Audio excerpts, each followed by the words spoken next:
അല്ലാഹുവിനെ ഭയപ്പെടണമേ. എന്നിട്ട് പറഞ്ഞു,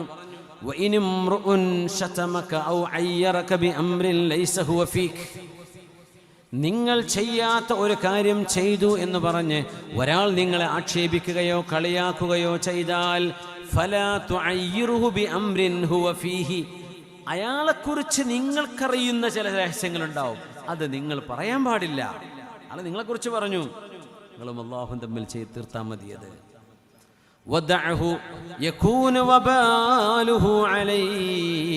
നിങ്ങളെക്കുറിച്ച് പറഞ്ഞതിൻ്റെ വിപത്ത് അയാൾ അനുഭവിക്കേണ്ടി വരും. അത് ക്ഷമിച്ചതിൻ്റെ കൂലിയും നിങ്ങൾക്ക് കിട്ടും. എന്നിട്ട് ഹബീബായ തങ്ങൾ ആ സ്വഹാബിക്ക് ജീവിതത്തിൽ കൊണ്ടു നടക്കാൻ കൊടുത്ത ഉപദേശം, വലാ തസുബ്ബന്ന അഹദാ, നിങ്ങൾ ആരെയും ചീത്ത വിളിക്കരുതേ, ആരെയും ചീത്ത വിളിക്കരുത്.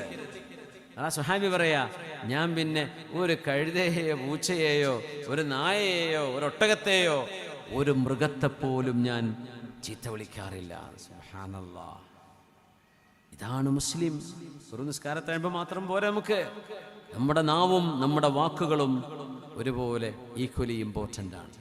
അത് എഴുതിവിടുന്നത്, ഏതൊന്ന് പറയാൻ പാടില്ലയോ അത് എഴുതുന്നതും തെറ്റാണ്. എന്താണ് സത്യാവസ്ഥ എന്നറിയില്ല, അവർ കേട്ടതൊരു കാര്യമായിരിക്കും, അതിൻ്റെ മറുപുറം എന്താണെന്ന് അവർക്കറിയോ. ഇനി അറിഞ്ഞു എന്ന് വിചാരിക്കുക, ആ കേട്ടത് സത്യം തന്നെയാണെന്ന് വിചാരിക്കുക, ലൗഫുരിയുള്ള അങ്ങനെ സങ്കല്പിക്കുക. എന്നാൽ പോലും ഒരു മനുഷ്യൻ കേട്ടാൽ ഇഷ്ടപ്പെടാത്തത് നിങ്ങൾ പറയാൻ പാടില്ലെന്നാണ്, എഴുതാൻ പാടില്ലെന്നാണ്. അപ്പം നാളെ പരലോകത്ത് കണക്ക് കൊടുക്കേണ്ടി വരും, ചെയ്തതൊക്കെ പോകും. എനിക്ക് തോന്നുക പൊതുരംഗത്ത് പ്രവർത്തിക്കുന്ന ആളുകളൊക്കെ നാളെ രക്ഷപ്പെടൽ ഈ യൂട്യൂബിലൊക്കെ കിട്ടുന്ന തെറി കൊണ്ടായിരിക്കും നാളെ രക്ഷപ്പെടുക. ഉറപ്പാ. നമുക്ക് കൂടുതൽ അമൽ ചെയ്യാനൊന്നും സാരില്ല. ഈ തെറികളും കുറേ ചീത്ത വിളികളും ആക്ഷേപങ്ങളും ഇങ്ങനെ താഴെ കമൻ്റ് ചെയ്ത് ഇങ്ങനെ പോകുമ്പോൾ എല്ലാം മുസ്ലിമാണോ, അൽഹംദുലില്ലാഹ് എന്തെങ്കിലും ഉണ്ടാവുമല്ലോ കയ്യിൽ. ഒരു സുബ്ഹാനല്ലാഹ് അൽഹംദുലില്ലാഹ് ചൊല്ലാത്തതുണ്ടാവും, പെരുന്നാൾ നിസ്കരിക്കാത്തതും ഉണ്ടാവില്ലല്ലോ. ഒരു അല്ലാഹു അക്ബർ ചൊല്ലിയതെങ്കിലും കിട്ടൂലേ, ഞാൻ സന്തോഷിക്കല, അൽഹംദുലില്ലാഹ്. അതൊക്കെ നമ്മളെ ജാതിപ്പെട്ടതാണല്ലോ, അല്ലാഹ് എന്തെങ്കിലുമൊക്കെ കിട്ടാണ്ടാവും, അൽഹംദുലില്ലാഹ്. അതൊരു വലിയ സൗഭാഗ്യമാണ്. അതൊരു വലിയ, നമ്മൾ വിചാരിക്കുന്നത് നിസ്സാര കാര്യമാണ് നമ്മൾ ചെയ്യുന്നതെന്ന്. മനുഷ്യൻ്റെ സോഷ്യൽ മീഡിയ എന്ന് പറയുന്ന പ്ലാറ്റ്ഫോം, അതിന് ചില ഡിസിപ്ലിൻ ഒരു മുസ്ലിം പാലിക്കേണ്ടതുണ്ട്. ഇതില്ലേ നമ്മളത് കൈകാര്യം ചെയ്യണ്ട. അത്രയൊന്നും ക്ഷമല്ലേ, ഇട്ടച്ചു വയ്ക്കും, ആരെങ്കിലും കൈകാര്യം ചെയ്തോളൂ. നമുക്ക് ക്ഷമല്ലേ. നമ്മൾ ഇങ്ങോട്ട് ആരെങ്കിലും ആക്ഷേപിക്കുമ്പോഴേക്കും അങ്ങോട്ട് പ്രൈവറ്റിൽ പോയിട്ട് അയാൾക്ക് തിരിച്ചങ്ങോട്ട് മറുപടി പറയാൻ അല്ലെങ്കിൽ ആക്ഷേപിക്കാൻ, ഇതിനാണോ നമ്മൾ നടക്കുന്നത്? പിന്നെ നമ്മളും അവരും തമ്മിൽ എന്ത് വ്യത്യാസമാണ് ഉള്ളത്? ചെയ്യരുത്, ചെയ്യരുത്. അള്ളാഹു നമുക്ക് ക്ഷമ നൽകട്ടെ, അള്ളാഹു നമുക്ക് ക്ഷമ നൽകട്ടെ, അള്ളാഹു ക്ഷമ നൽകട്ടെ. ഞാൻ പറയുന്നതിൽ വലിയൊരു വേദന ഉണ്ടാക്കുന്നത് പച്ചയായ വ്യഭിചാരവുമായി ബന്ധപ്പെട്ട വാക്കുകൾ, പച്ചയായിട്ട് വ്യഭിചാരത്തിലേക്ക് ക്ഷണിക്കുന്നത്. മലയാളികളൊന്നും ഇത് ചെയ്യുമെന്ന് ഞാൻ വിചാരിച്ചിരുന്നില്ല കേട്ടോ. ഇതൊരു ജാതി മതം നോക്കിയിട്ടല്ല ഞാൻ പറയുന്നത്. മലയാളം സംസ്കാരിക്കുന്ന പെണ്ണുങ്ങളും ആണുങ്ങളും, വലിയൊരു ശതമാനം സ്ത്രീകൾ കൂളായിട്ട് മോശമായ ഡയലോഗുകൾ, വളരെ മോശമായ വൃത്തികെട്ട വാക്കുകൾ അത് റെക്കോർഡ് ചെയ്ത് അവനവൻ്റെ അക്കൗണ്ടിലൂടെ പോസ്റ്റ് ചെയ്യാൻ, ടിക്ടോക്കിലും യൂട്യൂബ് ഷോർട്ടുകളിലും അല്ലാതെയുമായിട്ട് സോഷ്യൽ മീഡിയകളിൽ അതിന് കുറേ ആളുകളുണ്ട്. അതിന് ഓശാന പാടാൻ, അതിനൊക്കെ യെസ് പറയാൻ, അതിനൊക്കെ നല്ല നല്ല കമൻ്റ് കൊടുക്കാൻ. മുസ്ലിം ഉമ്മത്തിനോട് പറയണേ, അവരോട് മാത്രമേ ഞാൻ പറയുന്നുള്ളൂ, അല്ലാത്തവർ it's none of my concern. നമ്മൾ ഇടങ്ങി പറയേണ്ട, അതൊക്കെ അവരുടെ നേതാക്കന്മാരോ അവർ വിശ്വസിക്കുന്ന ആദർശക്കാരോ അവർ പറഞ്ഞു കൊടുത്ത പോലെ അവർ ജീവിച്ചോട്ടെ. മുസ്ലിം ഉമ്മത്ത് നമ്മൾ സംസാരിക്കുന്നത് ഇസ്ലാമിൻ്റെ പ്രമാണം വെച്ചാണ്. ഞാൻ എൻ്റെ അഭിപ്രായമല്ല പറയുന്നത്. മുസ്ലിം എന്ന് പറയുന്നത് ഹബീബിനെയും അള്ളാഹുവിനെയും അവിടുത്തെ ഹബീബിൻ്റെ സ്വഹാബിമാരെയും ഉലമാഇനെയും പ്രമാണമാണെന്ന് വിശ്വസിക്കുന്നവരാണ്. അത് നമ്മുടെ ഇന്നത്തെയും നാളെ മണ്ണിൽ കിടക്കുന്ന ജീവിതത്തെയും ബാധിക്കാൻ പോകുന്ന വിഷയമാണ് എന്ന് ബോധിച്ചവനാണ് മുസ്ലിം. അത്തരക്കാരോട് മാത്രമേ ഞാൻ സംസാരിക്കാറുള്ളൂ. ഇതുവരെ വേദ പറഞ്ഞതൊക്കെ അങ്ങനെ തന്നെയാണ്. ഇനി പറയുന്നതും പറയാൻ ഉദ്ദേശിക്കുന്നതും അവരോട് തന്നെയാണ്. അല്ലാത്തവരോട് നമ്മൾ എന്താ പറയുക, ലോകത്ത് എന്താ കുഴപ്പമെന്ന് ചോദിക്കുന്നതുകൊണ്ട് എന്ത് പറയാനാ, അതിനെന്താ കുഴപ്പമെന്ന് ചോദിച്ചാൽ എന്താ പറയുക, ഒരു കുഴപ്പമില്ലോടോ ചെയ്തോ. പക്ഷെ മുസ്ലിം ഉമ്മത്തിൽപ്പെട്ട ആളാണോ, നിന്നെ ഉപദേശിക്കേണ്ട ഒരു ഉത്തരവാദിത്വം ഈ സമൂഹത്തിലെ പണ്ഡിതന്മാർക്കുണ്ട്. അത് കേൾക്കേണ്ടത് നമ്മുടെ ബാധ്യതയാണ്. നമ്മുടെ ശരീരമെങ്ങാനും പിശാചിന്റെ പിടിയിലങ്ങ് അകപ്പെട്ട് കഴിഞ്ഞാൽ പിന്നെ അത് കേൾക്കാൻ കഴിയില്ല, അത് രസം തോന്നൂല, വെറുപ്പാകും, ആക്ഷേപമാവും. അതിനാണ് ജഅദരി എന്ന് പറയുന്നത്. അങ്ങനെ ആയിപ്പോവരുത്. അള്ളാഹു കോപിക്കും. ആ കോപം നമ്മുടെ ഫെയിമോ, നമ്മുടെ സമ്പാദ്യമോ, നമ്മുടെ കുടുംബമോ എല്ലാം തകരാൻ കാരണമാകും. കാരണം അള്ളാഹു ദേഷ്യപ്പെട്ടിരിക്കുകയാണ്. പടച്ചതമ്പുരാൻ കാത്തുരക്ഷിക്കട്ടെ. വിശുദ്ധ ഖുർആൻ എത്ര മനോഹരമായിട്ടാണ് സൂറത്ത് യൂസുഫിൽ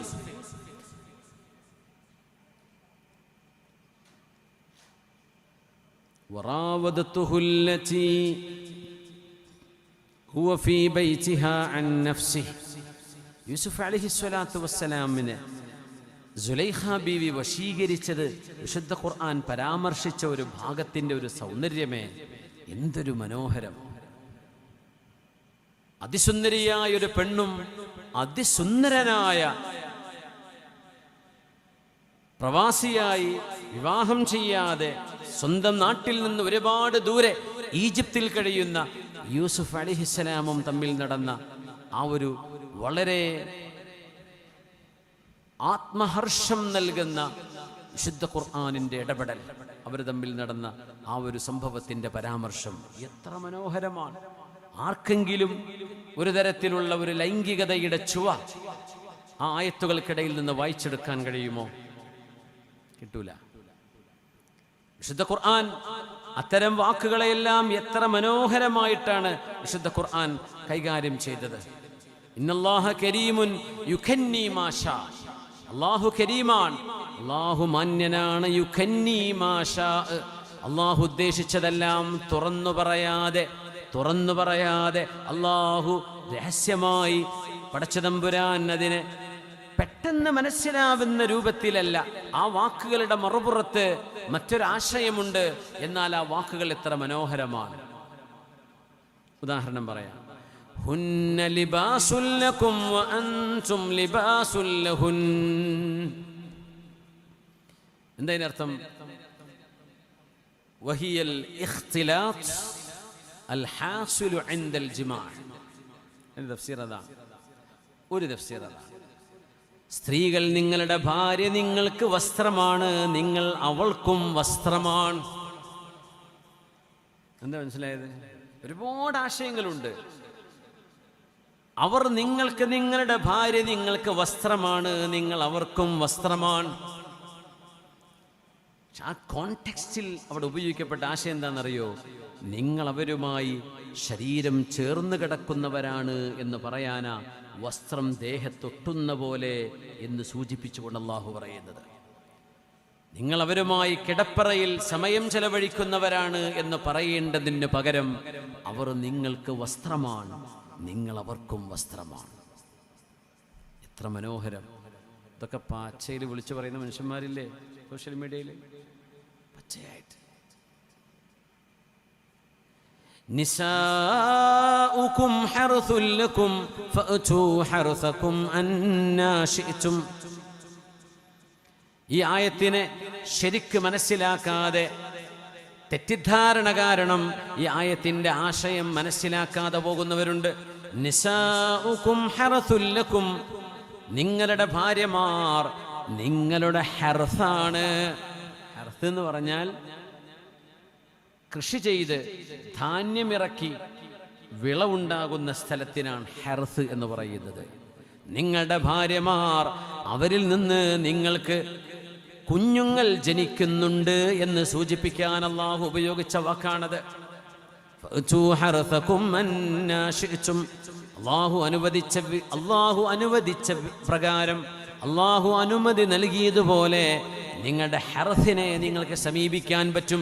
അത് കൃഷിയിടമാണ് എന്ന് പറയുമ്പോൾ കൃഷിയിടമല്ലാത്തിടത്തേക്ക് നിങ്ങൾ പോകരുതേ എന്ന് അഭിനവ സംസ്കാര ശൂന്യതയിലേക്ക് വിരൽ ചൂണ്ടി വിശുദ്ധ ഖുർആൻ സൂചിപ്പിക്കുകയാണിത്. ഹർസിനെയാ സമീപിക്കേണ്ടത്. എവിടെയാണോ കുഞ്ഞുണ്ടാവാൻ അല്ലാഹു കാരണമാക്കി വെച്ചത്, ആ ഭാഗമാണ് നിങ്ങൾ സമീപിക്കുന്നത്. അതല്ലാത്തത് സമീപിക്കരുത്. നിസാഉകും ഹർസുൽ ലക്കും ഫഅതു ഹർസകും അന്നാ ശിഅ്തും. ഇത് പറയുമ്പോൾ നിങ്ങൾക്ക് യഥേഷ്ടം കൊയ്തെടുക്കാനുള്ള വയലാണ്, കൃഷിയിടമാണ് എന്ന് പറയും. അതല്ല അതിൻ്റെ ഉദ്ദേശം. ഒരു ഭാര്യ ഭർത്തൃ ബന്ധത്തിലൂടെ അല്ലാഹു സുബ്ഹാനഹു വ തആല നിങ്ങൾക്ക് കുഞ്ഞുങ്ങളെ നൽകുന്നുണ്ട്. അതുകൊണ്ടൊരു പെണ്ണിന്റെ ആരോഗ്യം, നിങ്ങളുടെ ആരോഗ്യപരമായ മനുഷ്യന്റെ നൈസർഗികമായ ആവശ്യങ്ങൾ നിർവഹിക്കപ്പെടേണ്ടത് ആ ഭാഗമാണ് എന്ന് സൂചിപ്പിക്കാൻ അല്ലാഹു ആധുനിക ലോകത്ത് ഇരുൾമുറ്റിപ്പോയൊരു സംസ്കാരച്യുതിയുടെ, സ്ത്രീകളെ ഒരു ഭോഗവസ്തു മാത്രമാക്കി വെച്ച ഒരു കാലഘട്ടത്തോട് 21-ാം നൂറ്റാണ്ടിനോട് വിശുദ്ധ ഖുർആൻ നടത്തുന്ന എത്ര മനോഹരമായ ഇടപെടലാണിത്. നിസാഉകും ഹർസുൽ ലക്കും ഫഅതു ഹർസകും അന്നാ ശിഅ്തും. ആ ഹെർത്ത് എന്ന് പറയുന്ന പ്രയോഗത്തിന് പകരം ഏതെല്ലാം മോശപ്പെട്ട വാക്കുകൾ മനുഷ്യനെന്ന് പ്രയോഗിക്കുന്നുണ്ട്. ഖുർആൻ പ്രയോഗിച്ച വാക്കിന്റെ മനോഹാരിത നോക്കൂ. ഹർസുൽ ലക്കും. فلما تغشاها حملت حملا خفيفا فمرت به. سورة الأعراف. فلما تغشاها, ഒരു കുഞ്ഞിന് ജന്മം നൽകി ഒരു ഉമ്മ കഷ്ടപ്പെട്ട് പ്രസവിക്കുന്ന ഒരു ഉമ്മയുടെ പ്രസവവും ഗർഭകാലത്തിൻ്റെയും യാതനകളെ സൂചിപ്പിച്ചുകൊണ്ട് ഖുർആൻ നടത്തിയൊരു പരാമർശം. ഫലമ്മാ തഗശ്ശാഹാ, ഗശിയ എന്ന് പറഞ്ഞാൽ ശരിക്ക് തണുക്കുമ്പോൾ പുതപ്പിട്ട് നമ്മൾ മൂടൂലേ, പുതപ്പിട്ട് മൂടി കിടക്കൂലേ തണുക്കുമ്പോൾ, അതിനാണ് തഗശ്ശ എന്ന് പറയുന്നത്. ഫലമ്മാ തഗശ്ശാഹാ, തൻ്റെ ഭാര്യയെ പുതപ്പിട്ട് മൂടി, ആ ഭാര്യയെ പുതപ്പ് പോലെ ദേഹത്തേക്ക് പുതപ്പിട്ട് മൂടിയപ്പോൾ, ഇത് മെറ്റഫറാണ്. ഇംഗ്ലീഷ് ലിറ്ററേച്ചർ പഠിക്കുന്നവർക്ക് മെറ്റഫർ എന്താണെന്നറിയും. സിമിലി എന്ന് പറയാം. ഒരു പുതപ്പിട്ട് മൂടുന്ന പോലെ ആ ഒരു വാക്ക് പ്രയോഗം മനുഷ്യന്റെ ഇന്റിമേറ്റ് റിലേഷൻഷിപ്പിനെ സൂചിപ്പിക്കാനാണ് ഖുർആൻ പുതപ്പ് മൂടുന്നത് എന്ന് പറയുന്നത്. കുളിരുണ്ടാകുമ്പോൾ മനുഷ്യൻ ദേഹത്ത് ചുറ്റുന്ന ഒരു പുതപ്പിനെയാ ഗിശാ എന്ന് പറയാം. തഗശ്ശാഹ, പച്ചയായി തുറന്നു പറയാൻ പാടില്ല എന്ന് പറയുന്ന വിഷയങ്ങൾ. അതിലേറെ അത്ഭുതം എന്താണെന്നറിയോ? സയ്യിദുനാ ഈസാ നബി അലൈഹിസ്സലാമിനെയും മറിയം ബീവിയെയും ദൈവമാണെന്ന് വിശ്വസിച്ചിരുന്ന ആളുകൾ ഇന്നുണ്ട്, അന്ന് കാലഘട്ടങ്ങളിലുണ്ട്. യേശു ക്രിസ്തു എന്ന് പറയുന്ന ജീസസ് ക്രൈസ്റ്റ്, ഈസാ നബി അലൈഹിസ്സലാം, അവരുടെ ഉമ്മയായ മറിയം ബീവി, മറിയമുൽ അദ്റാ, മറിയം മാരി ദ വെർജിൻ, മഹദിയായ മറിയം ബീവി വിവാഹം ചെയ്തവരല്ല. അവർക്ക് അത്ഭുതകരമായി ജനിച്ച മോനാണ് ഈസാ നബി അലൈഹിസ്സലാം. ഇതാണ് ഇസ്ലാമിന്റെ വിശ്വാസം. ഓരോ മതങ്ങൾക്കും അവരുടെ വിശ്വാസമുണ്ട്. ഇസ്ലാം പറയുന്നത് ഇതാണ്. ഇവിടെ ഒരു കാര്യം നാം സൂചിപ്പിക്കാൻ പോവാണ്. അതായത് ചില ആളുകളെങ്കിലും അങ്ങോട്ടും ഇങ്ങോട്ടൊക്കെ മതങ്ങളെ ചീത്ത പറയുന്ന ഒരു കാലമാണല്ലോ. ഇസ്ലാമിനുള്ള മേക്കിട്ട് കയറാൻ പറ്റുള്ളൂ. അപ്പോൾ മുഹമ്മദ് നബി സല്ലല്ലാഹു അലൈഹി വസല്ലമ തങ്ങളെ കുറിച്ച് ആക്ഷേപിച്ചുകൊണ്ട് എന്ത് പറയുന്നറിയോ? മുഹമ്മദ് നബി ബൈബിളിൽ നിന്ന് കോപ്പിയടിച്ചു, അല്ലെങ്കിൽ തോറയിൽ നിന്ന് കോപ്പിയടിച്ചു, അതങ്ങനെ ഖുർആന്റെ, അതാണ് സൂറത്ത് മറിയം എന്നൊക്കെ. അസ്തഗ്ഫിറുല്ലാഹ്. മനസ്സിലാക്കാൻ ആഗ്രഹിക്കുന്നവരോട് മാത്രം പറയാണ്. ഇങ്ങനെ പറഞ്ഞിങ്ങനെ ചീത്ത വിളിച്ച് പോകാൻ ഉദ്ദേശിക്കുന്നവർ പിന്നെ കേൾക്കാൻ നിൽക്കുന്നില്ലെങ്കിൽ ഇവരോട് പറയുന്നില്ല. കേൾക്കണമെന്നുണ്ടെങ്കിൽ പറഞ്ഞുതരാം. മുഹമ്മദ് നബി സല്ലല്ലാഹു അലൈഹി വസല്ലം അന്നത്തെ നസ്വാറാക്കളിൽ നിന്ന് അവരുടെ ചരിത്രങ്ങൾ ഖുർആനിലേക്ക് പകർത്തിയെഴുതി എന്നാണ് നിങ്ങൾ ആക്ഷേപിക്കുന്നതെങ്കിൽ, സൂറത്ത് മറിയമിൽ മറിയം ബീവി ദൈവമാണ് എന്ന ആശയം കടന്നു വരും. ഈസാ നബി ദൈവമാണെന്ന് പുണ്യനബി എഴുതി വെക്കണല്ലോ.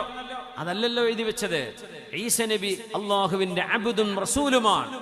മറിയം അലൈഹിസ്സലാം ചാരിത്രശുദ്ധിയുണ്ടായിരുന്ന 4 മഹത്തുക്കളായ വനിതകളിൽപ്പെട്ട 4 മഹത്തുക്കളിൽ മഹിതമായ ഔന്നത്യം പ്രാപിച്ച മഹദികളിൽപ്പെട്ട ഒരു മഹദിയാണ് മറിയം ബീവി. മറിയം ബീവി റളിയല്ലാഹു അൻഹ ദൈവമായിട്ടല്ല പുണ്യനബി പറഞ്ഞത് സല്ലല്ലാഹു അലൈഹി വസല്ലം. ഇന്നല്ലാഹ സാലിസു സലാസ, ട്രിനിറ്റി എന്ന വിശ്വാസം ശരിയല്ല.